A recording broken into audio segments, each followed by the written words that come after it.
दोस्तों नमस्कार, मैं आपका भूपेंद्र नारायण सिंह आज एक कालजयी कविता के साथ आईएनसी टीवी पर आप सभी का स्वागत करता हूं। उस कविता का नाम है राम की शक्ति पूजा और उस कविता के रचयिता हैं महाप्राण सूर्यकांत त्रिपाठी निराला। प्रसंग राम रावण युद्ध का है। अत्याचारी रावण की सत्ता, अंधकार की सत्ता प्रबल है। उसके अन्यायी धन बल, बाहुबल और जनबल के असर से प्रकृति भी अछूती नहीं है। निराला जी के शब्दों में है अमानिशा, उगलता गगन घन अंधकार, खो रहा दिशा का ज्ञान, स्तब्ध है पवन चार। अर्थात अमावस की रात है और आकाश में घोर अंधकार छाया हुआ है। इतना अंधकार छाया हुआ है कि दिशाओं को भी ज्ञान नहीं रहा और हवा भी नहीं चल रही है। युद्ध के प्रथम चरण में प्रभु की पराजय होती है।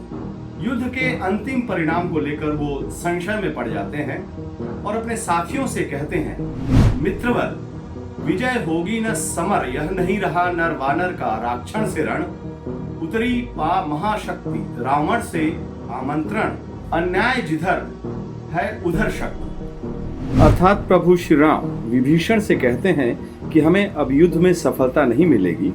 इसका कारण यह है कि जो युद्ध हो रहा है उसमें यह मनुष्य से राक्षसों का युद्ध नहीं है, बल्कि इससे भी कुछ अधिक है। रावण द्वारा उपासना के लिए आमंत्रित महाशक्ति रावण का सहयोग कर रही है।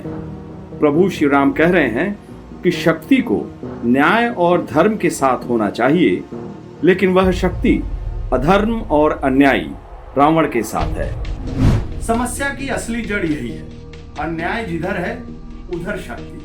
आज की यह समस्या प्रभु राम के काल में भी थी। आज के आम आदमी, आम जनमानस की तरह प्रभु भी उस काल में विचलित हो उठे थे और निराला जी के शब्दों में आया न समझ में यह दैवी विधान, रावण अधमर्द भी अपना मैं हुआ अपर। अर्थात भगवान श्री राम कहते हैं कि कुछ समझ में नहीं आता कि रावण अधर्मी, अन्यायी और अत्याचारी भी है और फिर भी शक्ति का आत्मी बना हुआ है।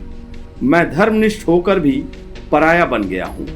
इस शाश्वत समस्या का समाधान जामवंत बाबा बताते हैं। भगवान प्रभु श्री राम को नए सिरे से युद्ध करने के लिए प्रेरित करते हैं।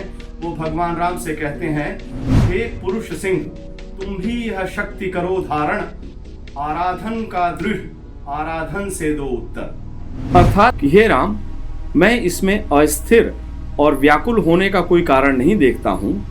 महाशक्ति का तुम ध्यान करो और दृढ़ अर्चना से मां शक्ति को प्रसन्न करो। प्रभु श्री राम नए संकल्प के साथ शक्ति पथ पर उतरते हैं, शक्ति की मौलिक उपासना करते हैं, लेकिन उनकी आखिरी परीक्षा बाकी थी। संकल्प सिद्धि के आखिरी क्षण में देवी पूजा के फूल खुद गायब कर देती है।